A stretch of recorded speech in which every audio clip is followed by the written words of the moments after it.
অতিরিক্ত গরমে আপনার পচে গেছে, হ্যাঁ, নষ্ট হয়ে গেছে, কাস্টমার নাই, এগুলা 10 থেকে 12 টাকা কেজিতেও কেউ নিচ্ছে না। বিগত বছরগুলোতে ভারতের পেঁয়াজের আগ্রাসনের কারণে কোণঠাসা হয়ে থাকত দেশি জাতের পেঁয়াজগুলি, কখনো দামের কারণে, আবার কখনো সংকটকালে সরবরাহের কারণে দাদাগিরি দেখাতো ভারতের পেঁয়াজ। নিষেধাজ্ঞার এমন ঘোষণায় ভারত বাংলাদেশের বিভিন্ন সীমান্তে আটকা পড়ে নষ্ট হচ্ছে প্রায় 550 টন পেঁয়াজ। তবে এবার কিন্তু চিত্র ভিন্ন। এবার বাজার দখল করেছে দেশি হালি পেঁয়াজ। ভারতীয় নাসিক জাতের পেঁয়াজকে টেক্কা দিয়ে গুণগত মান আর দামে কম চকচকে হালি পেঁয়াজ জায়গা করে নিয়েছে বাংলাদেশের বাজারে। আপনারা যদি চিন্তা করেন, এক লিটার পানের দাম বাংলাদেশে 35টা, 1 কেজি পিসের দাম 30টা। ইনশাল্লাহ ইন্ডিয়ান পিস আমাদের লাগবে না, দাদা করে পিস দাদারাই থাকবে। আমাদের দেশে যে পরিমাণ পেঁয়াজ উৎপাদন হয়েছে, ইনশাল্লাহ ইন্ডিয়ান পিস আমাদের আদৌ লাগবে। দেশের বড় বড় আড়তগুলিতে দেশি জাতের পেঁয়াজের ছয়লাভ। শেখ হাসিনা পতনের পর বাংলাদেশকে নিয়ে ভারতের অপপ্রচার, বাংলাদেশের পতাকা পোড়ানো ও ত্রিপুরায় বাংলাদেশের দূতাবাসে আগুন লাগানো, এছাড়া বিভিন্ন কারণে ভারতের পণ্য বয়কটের হিড়িক পড়ে যায় বাংলাদেশে। এছাড়াও বাংলাদেশে চাহিদার চেয়ে পেঁয়াজ উৎপাদন বেশি হওয়ায় ভারত থেকে আমদানি বন্ধ করেছে বাংলাদেশ। এখন শুল্ক কমিয়েও বাজার পাচ্ছে না ভারতের পেঁয়াজগুলি। 5 দিন আছি, লোক 11 দিন আছে পেঁয়াজ নিয়ে এসে, খালি হচ্ছে না, বাংলাদেশ অর্ডার দিচ্ছে না, খালি হচ্ছে না, সে অনুপাতে দাঁড়িয়ে আছি 5 দিন। আজকে গোডাউনে খালি করার চিন্তা ভাবনা নিয়েছে। এই মালগুলো কী হবে, এখান থেকে গোডাউন করছে, এবারে গোডাউন থেকে কী হবে বলতে পারছি। বাংলাদেশের মতো বৃহৎ ক্রেতা হারিয়ে কতটা ক্ষতিগ্রস্ত ভারত তা হয়তো বুঝতে পারছেন। ভারতের পেঁয়াজ পুরোপুরি অচল হয়ে গিয়েছে। ভারতের কৃষকেরা এখন পেঁয়াজের ন্যায্য মূল্য পাচ্ছে না, এমনকি রাস্তাঘাটে তারা পেঁয়াজ ফেলে দিচ্ছে এবং মোদির বিরুদ্ধে আন্দোলন করছে। বন্ধুরা, ব্যবসায়ীরা বলছেন গুণে মানে সেরা হিসেবে বাংলাদেশের হালি পেঁয়াজই বাজার দখল করেছে। এই যে এই সমস্ত পেঁয়াজের আজকে আমদানি কেমন হয়েছিল? ফরিদপুরের আমদানি মোটামুটি ভালোই ছিল।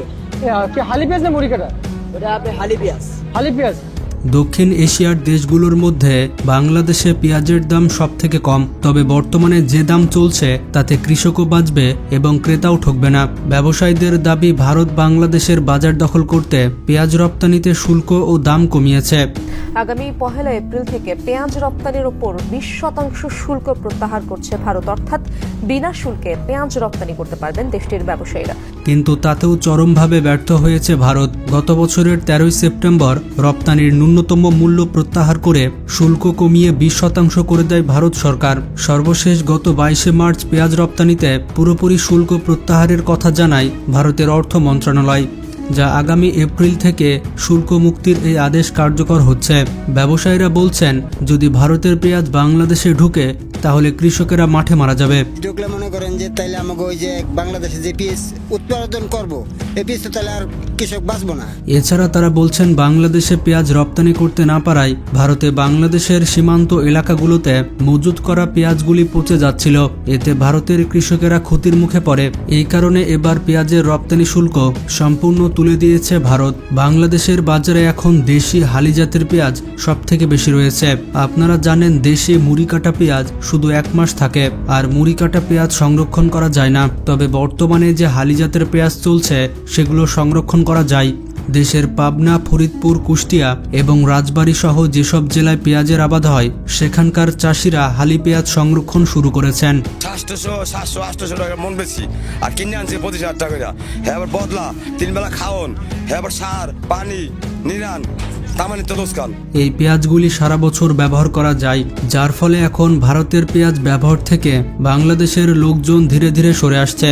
বাংলাদেশের বড় বড় পেঁয়াজ ব্যবসায়ী বলছেন, এখন আমাদের দেশি পেঁয়াজে আরো কয়েক মাস চলে যাবে, অন্তত 3 মাস পেরিয়ে গেলে বোঝা যাবে দেশি পেঁয়াজের মজুদের চিত্র কতটা। এর আগে শুল্ক কমালেও ভারতের পেঁয়াজ বাজারে তেমন প্রভাব তৈরি করতে পারবে না।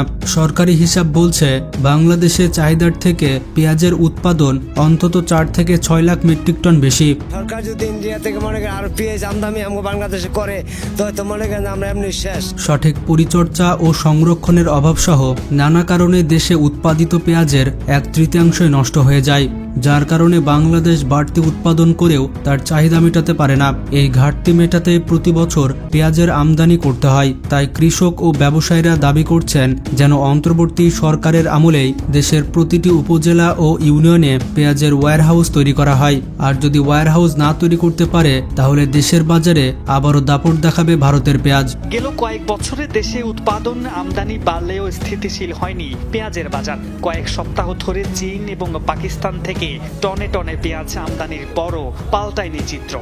বন্ধুরা, ভারতকে কোনোভাবে দাপট দেখাতে দেওয়া যাবে না। শুভেন্দু অধিকারী বলেছিল বাংলাদেশিদের ভিসা বন্ধ করে দাও, এক্সপোর্ট ইম্পোর্ট বন্ধ করে দাও, তাহলে বাংলাদেশের মানুষ না খেয়ে মরবে আর ভারতকে আব্বা আব্বা বলে ডাকবে। কিন্তু বাংলাদেশের সাথে পাঙ্গা নিতে গিয়ে কলকাতার অবস্থা কি হয়েছে আপনারাই দেখুন। এখন বাংলাদেশের মানুষকেই তারা বাপ বাপ বলে ডাকছে। দেখুন বন্ধুরা, কোনো দেশকেই অহংকার করা উচিত নয়, সব দেশেরই উচিত মিলেমিশে থাকা। কিন্তু ভারত কোনোভাবেই চায় না বাংলাদেশকে সম্মান করতে। বাংলাদেশকে তারা গুনেই না। এখন তারা হারে হারে টের পাচ্ছে, যেহেতু তাদের দাসী শেখ হাসিনা এখন বাংলাদেশে নেই, তাই তাদের কাজগুলো করে দিতে পারছে না। তো বন্ধুরা, ভিডিওটি বেশি বেশি শেয়ার করে সবাইকে জানিয়ে দিন। ভালো থাকবেন, আল্লাহ হাফেজ।